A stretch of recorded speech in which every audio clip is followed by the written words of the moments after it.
Ny tompoko. Dia miala tsiny amintsika tsirairay avy zany amin'ny fanarahana mivantana ho an'ny maheno amin'ny enregistrement zany dia maheno ny fitohizan'ny asa na dia tapaka ary. Fa ialana tsiny satria tapaka ny connexion zany teo dia voatery ny fampiantso mihitsy zany izay mianadahy indray alohan'ny hitohizan'ny fotoana. Ny vaky teny izay najanontsika zany teo amin'ny tenin'Andriamanitra ny fampielezana dia eo amin'ny Kolosianina toko voalohany ny andininy raisiko amin'ny andininy faha 9 satria zany eo no mazava kokoa zany dia raisina kely zany andininy faha 9 sy ny faha 20 alohan'ny handraisitsika ny faha 1 amin'ny anaran'i Jesosy hoe fa sitraky ny ray ho ao aminy no itoeran'ny fahafenona rehetra sady izy no ampihavanany aminy ny zavatra rehetra ka ny rahany teo amin'ny hazo fijaliana no nanaovany fampihavanana. Eny, izy hoy ao no fampihavanana na ny etỳ ambonin'ny tany na ny any an-danitra.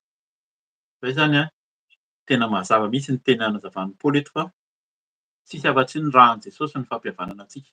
Araka ny teny teo zany raha mbola tsy nanolotra tena ho an'ny tompo dia fotoana ihany koa izao angatahana ny rany ny hadio antsika fa ny rahany dia teo amin'ny hazo fijaliana hozy izy ny teny eto no nanaovany fampihavanana. Ka te hiavana amin'ny tompo ve tsika? Araka ny teny teo raha mbola tena hoe marina efa mibebaka tsika teo na efa nanolotra tena ho an'ny tompo fa fotoana zany izao tena hiverena tanteraka aminy hiavana mihitsy tsika dia izy hozy izy ny fampihavanana na etỳ ambonin'ny tany na any an-danitra. Ny tanjona foana araka ny efa nazavaina hatrany ambony dia hatranam-piandohana dia ny hoe ny hiavanantsika amin'Andriamanitra, andehanantsika amin'ny famasinana sy ny fahamarinana dia hiditra any an-danitra fa tsy ho amintsika izao sanatria amin'izany no tavela etỳ amin'izao tontolo izao ety zany. Raisiko ny andininy faha 1 ka hatramin'ny faha 3 zany amin'ny Kolosianina toko voalohany. Ary anareo izay vahiny fahiny sady fahavaly tamin'ny fomba fisainanareo sy ny asa ratsy nataonareo dia efa nampihavaniny tao amin'ny tenany nofiny ankehitriny tamin'ny fahafatesana mba hatolony ho masina sady tsy hanatsiny amam-pondro eo anatrehany. Izay zany na dia ratsy ary tsika teo aloha ka manolotra tena ho an'azy dia ampihavaniny amin'ny rahany dia hatolony ho masina hozy izy. Hamasin'ny tompo. Tsika zany tsisy hoe manamaso tena na manamary tena eo anatrehany fa izy ny manamasina antsika raha tena miala amin'ny fahotanitsika ary mandroso amin'ny fahafantarana azy zany.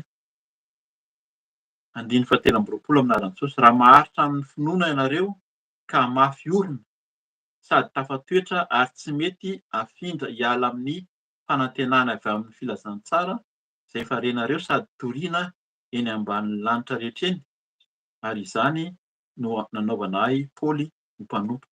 Izay zany. Ahoana moa izany ny ampihavanana antsika dia tenenina eto hoe raha maharitra amin'ny finoana ka mafy orina sady tafatoetra. Zavatra anankitelo zany maharitra, izay ilay mila maharitra hatramin'ny farany. Mafy orina, tsy azo velingelenina, tsy azo ahodikodina ary tafatoetra.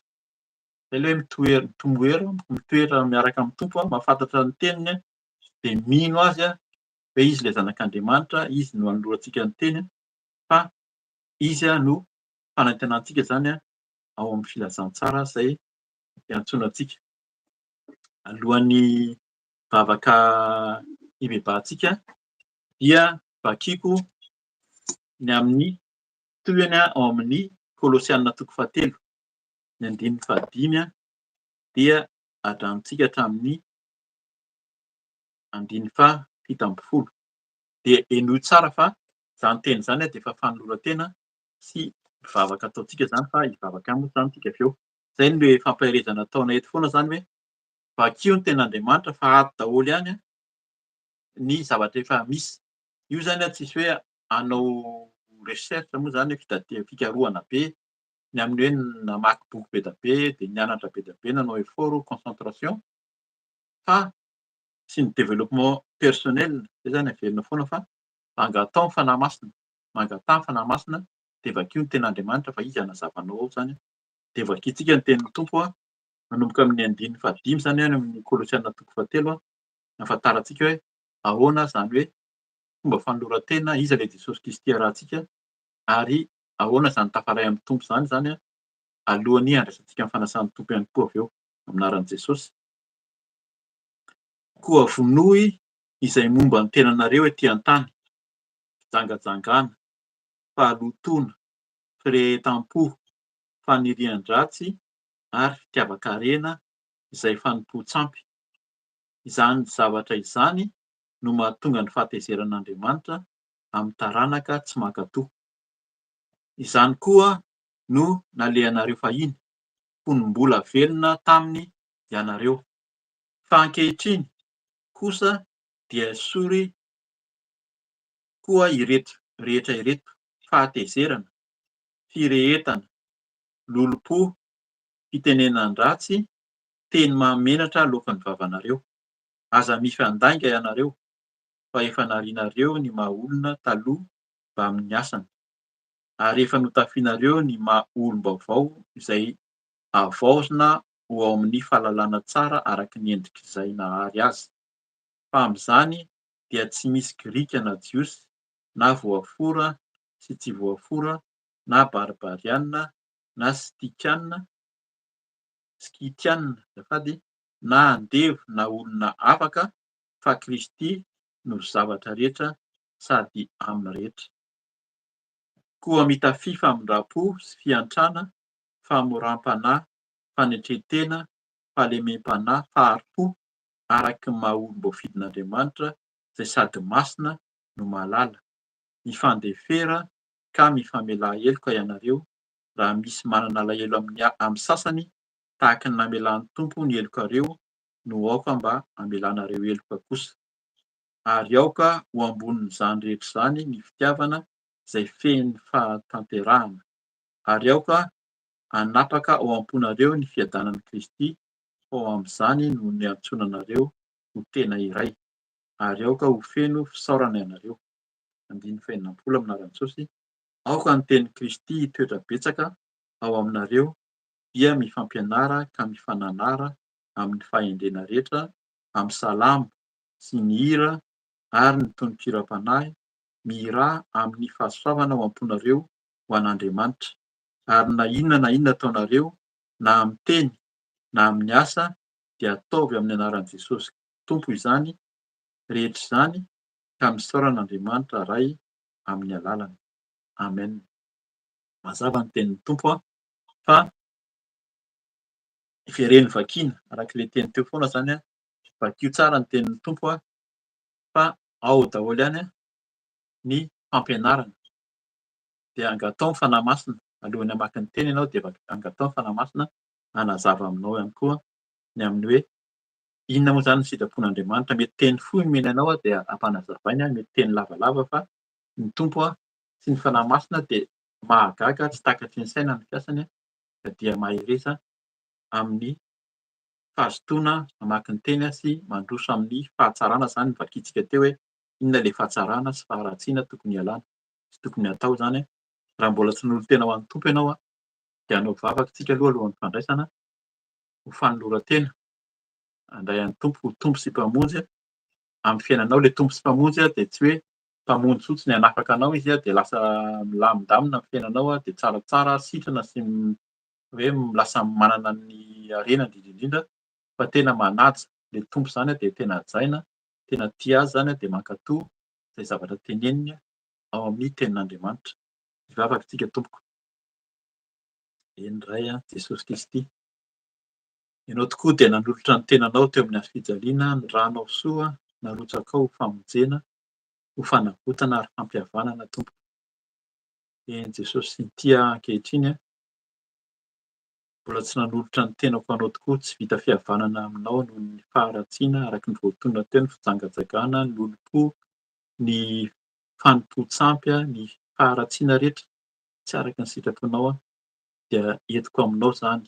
Ianao tokoa no nandresy ny asany maizina. Maty ianao noho ny fahotako, noho ny faharatsiako, ka dia tia Tompo manolotra ny tenako anao indray, izay tsiraray avy niza amin'izao fiaraha-mivavaka izao izay manaraka izao fotoana izao, manolotra ny tenany vonona handray anao Tompo sy mpamonjy dia raiso ny ranao soa, ampy manadio ny ranao manavao ka de sasao amin'ny ranao ny tsirairay avy, diovy vakivakeliko sasao afa-pahotana ary le ranao tokoa mandoro zay tsy anao rehetra ao anatinay ny amin'ny fiainanay ny amin'ny ataonay rehetra. Ka de misaotra Tompo mandray ny mpanomponao tsirairay avy misaotra manavao ka dia fenoy anao zay, fenoy ny ranao soa indrindra hangataka sady ny fanahinao masina ao amin'ny tsirairay avy. Ho feno ny fanahinao masina hitsangana hiaraka aminao ary indrindra ahitanao ao am-poninahitra ao de any an-danitra araky ny teny teo Tompo ary n'iza ny velona nihodina taminao variana amin'izao fiainana izao araka ny teny teo variana amin'ny harena, variana amin'izao fiainana izao dia ka miverina aminao ankehitriny, mitodika aminao de raiso Jesosy, raiso ianao no hamindra fo sy hamela elo fa efa mibebaka taminao ireo efa nangataka aminao ka dia enga anie ianao tsy hiasa, tsy am'fahatezerana no andraisanao azy fa am'famindrapo tokoa ka dia ho vita fihavanana noho ny ranao Jesosy narotsaka ao ary zany ny fangatahanay sady handray ny ranao se Jesosy hisotro fahatsiarovana zany hozy ianao satria ianao no efa natsiaro tamin'ny mpianatra ao hatao fahatsiarovana izao fandraisana anao zao Jesosy, fanasana hihinananay ny tenanao, hisotroanay ny ranao soa ka dia raiso ny tsirairay avy nanolo-tena miverina aminao ary zay tsirairay avy koa zay hiaona aminao amin'izao fanasana masina zao hamasino sy tanterao zany ho voninahitry ny naranao irery ihany de amin'ny anaranao Jesosy Kristy naovanay izany vavaka izany misaotra Tompo. Amen. Amen. Dia ataoko angambany fa miomana tsika raha efa mandray ny fanasan'ny Tompo ianao zany de miomana amin'ny ranom-boaloboka sy ny mofo tsy misy masirasira. Misy fanazavana zany any amin'ny vidéo any raha te hanazava manokana azo fanazavana ianao ny amin'ny hoe ahoana ny fomba handraisana ny fanasan'ny Tompo satria misy betsaka ny fanontaniana hoe inona moa zany no tokony ataonay raha ao anatin'ny tsy fahasalamana, ao anatin'ny hoe ahoana amin'ny toerana tsirairay avy hoe misy sa tsy misy le izy fa tenin'ny Tompo moa zany de hoe ranom-boaloboka sy mofo tsisy masirasira fa afaka manoratra manokana amin'ny ho avy Jesosy ianao zany de variana aminao ao zany inona no tokony atao hanatrehan'izay fa hitsangana antsika hiomana amin'ny fandraisana ny fanasan'ny Tompo, vakiana zany ny teny zay hanorenana zao fanasana izao. Eto zany dia mbola Paoly ihany nanoratra ny teny zany ao amin'ny Korôtianina voalohany toko faha 1 Korôtianina voalohany toko faha 1 raisitsika manomboka amin'ny 9:17 zany amin'ny tapany manaraka eo. Fa Jesosy Tompo tamin'iny alina izay namadiana azy iny dia nandray mofo ary rehefa nisaotra izy dia novakiny ilay mofo ka hoy izy: ity no tenako izay vakiana ho anareo, izao no ataovy ho fahatsiarovana ahy. Dia arak'izany koa ny kapoaka rehefa nihinana ary hoy izy: ity kapoaka ity no ilay fanekena vaovao amin'ny rako, izao no ataovy ho fahatsiarovana ahy, na oviana no misotro ianareo. Gavaka tsika Tompoko. Eny Tompo, misaotra anao zahay ny amin'izao famantarana tokoa satria ianao no nametraka izao fanasana izao Tompo ho fahatsiarovana fa ianao nanolotra ny tenanao ho fanavotana ny tenanao Jesosy, ianao lay mofo tena avy any an-danitra, ianao lay mana avy any an-danitra tonga tetỳ amin'izao tontolo izao hitondra ny fahotanay, mitondra ny faharatsianay rehetra teo amin'ny hazofijaliana ary ny ranao soa izay narotsaka ao Jesosy, nalatsaka ao no solon'ny fanadiovana tahaka ny zanak'ondry. Ka dia sasao zahay Tompo amin'ny ranao soa, diovy ny tenanay koa amin'ny tenanao izay raisinay ankehitriny satria ny ranao no tena fisotro, ny tenanao no tena fihinana ka dia hamasino zany, hamasino izao fotoana izao, hamasino ny famantarana rehetra ho voninahitry ny anaranao Jesosy, hanasitrana, hanafaka izay tsy anao rehetra amin'ny fiainanay ao anatinay ary koa ho ombanay ianao amin'ny fitiavanao anay araky ny teninao teo fa zany no fampihavananao anay ahitanay ny voninahitra ao any an-danitra sy any ambony miaraka amin'Andriamanitra. De misaotra miaraka aminay, misaotra amin'ny fanamasinana izay ataonao, voninahitry ny anaranao zany Tompo ary amin'ny anaranao Jesosy araky ny teninao koa ny zavatra rehetra hozy ianao dia ataovy amin'ny anaran'i Jesosy Kristy ka dia amin'ny anaran'i Jesosy Kristy avy Nazareta no anaovana izany vavaka izany. Hamasino sy hamarino Jesosy izao fotoana sy izao famantarana izao. Amin'ny anaran'i Jesosy, aleloia.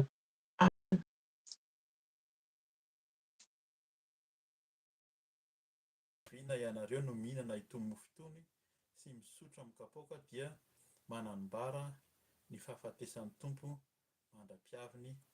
Amen. Dia raisintsika ny mofo hoanintsika izany amin'ny anaran'i Jesosy.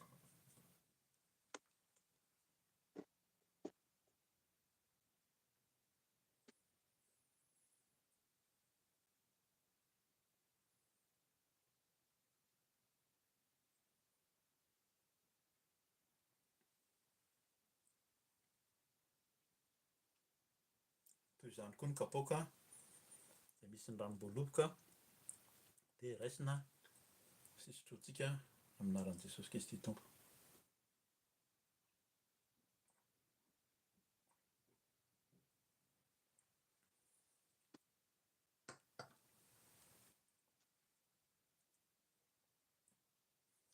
Vavakantsika tompoko. Sotranao izay tompo sotra amin'ny fanasanao anay. Tsy noho ny fahatsarahanay fa noho ny famindraponao dia natsoinao izay Jesosy mbola hiara latabatra aminao dia nomenao ny tenanao. Ny tenanao Jesosy izay nohaninay tondra tanjaka hery fahasalamana ho an'ny vatanay ary ny ranao soa. Ranao soa izay nisotroinay Jesosy nadio tanteraka. Ranao andoro izay tsanao rehetra ao anatinay hanala ny asan'ny maizina, hanala ny aretina ary andrakotra anay dia mino izay tompo fa vita fihavanana aminao tokoa ka dia hiona aminao any an-danitra any. Ahitanao iombona Jesosy, ahatra amin'izao lalana nomenao anay izao Jesosy satria fa akaiky ianao, mandra-piavinao izy ianao dia izao natao fahatsiarovana ho avy ianao Jesosy ka dia tehirivo izay mba tsy ho tavela ety amin'izao tontolo izao ety fa ahita ny voninahitra ao any an-danitra any dia misaotra amin'ny fiasanao, misaotra amin'ny famindrapo, misaotra amin'ny fanadiovanao isan'andro. Voninahitra ny dera sy ny haja ho anao irery any. Misaotra niaraka taminay teto na bebaka teto Jesosy amin'ny teny rehetra, amin'ny fanazavana, amin'ny alalan'ny fanahy masina. Tsy hiverina foana aminao ny teninao fa tena hiasa amin'ny olona tsirairay avy ary indrindra hamokatra avy zato eny ka dia misaotra indrindra tompo. Voninahitra ho anao irery any ilay tompony tompo sy mpanjaka ny mpanjaka, tompony fahefana rehetra hatrany an-danitra ka hatretỳ an-tany dia tsy miova hatramin'ny taloha indrindrako mandrakizay. Ianao ilay masina, masina, masina tompon'izao rehetra izao. Henoko ny voninahitra ao ny tany rehetra. Misaotra indrindra tompo mankalaza anao izay amin'ny anaran'i Jesosy Kristy. Aleloia, aleloia, amen. Amen. Dia misaotra ny tompontsika ny amin'ny fotoana teo izany mbola averina amin'ny izany fialan-tsiny raha nisy fahatapahana fa amin'ny vidéo dia hitantsika any afaka manaraka ianao fa tanteraka ny fotoana an'io dia saorana ny tompo. Tena feno fifaliana ny fonay mianadahy izany amin'ny mahita anareo satria hitanay eto ihany koa izany hoe ireo izany ny olona na dia tapaka ilay fotoana tsy niala, nakabeazanareo izany tsy niala hoe lafa vita izy ity fa andeha izay fa tena nahatra hatramin'ny farany indrindra amin'izao fandraisana fahasan'ny tompo izao dia manao velomanareo amin'ny anaran'i Jesosy indray izany raha sitrapon'ny tompo dia amin'ny heriny indray izany tsika amin'ny sabotsy amin'ny 7 alina aty Eropa no fotoanantsika araka mahazaka dia no veloma amin'ny anaran'i Jesosy tompoko. Aleloia, amen. Veloma tompo. Amen.